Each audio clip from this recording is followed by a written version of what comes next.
स्वागत और धन्यवाद माननीय मुख्यमंत्री श्रीमान योगी आदित्यनाथ जी महाराज को।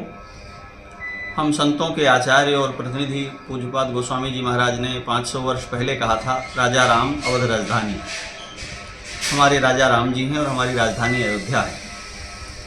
और सदियों की प्रतीक्षा के बाद एक संत, एक सन्यासी ने उस स्थान को प्राप्त किया है कि उसने श्री राम की राजधानी को अपनी राजधानी का गौरव दिया।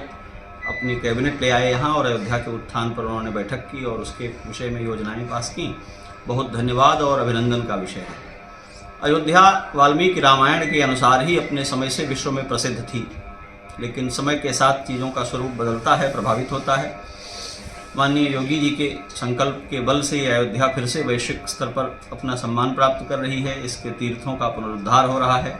सरयू जी में जल के प्रवाह को संरक्षित करने को लेकर, प्राचीन मठ मंदिरों के संरक्षण को लेकर और विश्व भर से तीर्थयात्रियों के यहाँ आने, उनके आध्यात्मिक, दार्शनिक और यात्रापरक जो प्रसंग हैं उन सब का विकास हो रहा है। ये बहुत सराहनीय है और प्रशंसनीय है। मैं तो ये भी कहता हूँ कि इस प्रयास से प्रेरित होकर या इसी प्रयास के मार्ग पर चलते हुए इस देश की केंद्रीय सत्ता को, हमारी लोकसभा को अपनी कैबिनेट बैठक यहाँ करनी चाहिए। भारतीय संविधान के कवर पृष्ठ पर भगवान श्री राम का चित्र अंकित है। हमारा संविधान श्री राम से संस्पृष्ट होकर के उनके द्वारा अपनी मर्यादा को परिभाषित करता है।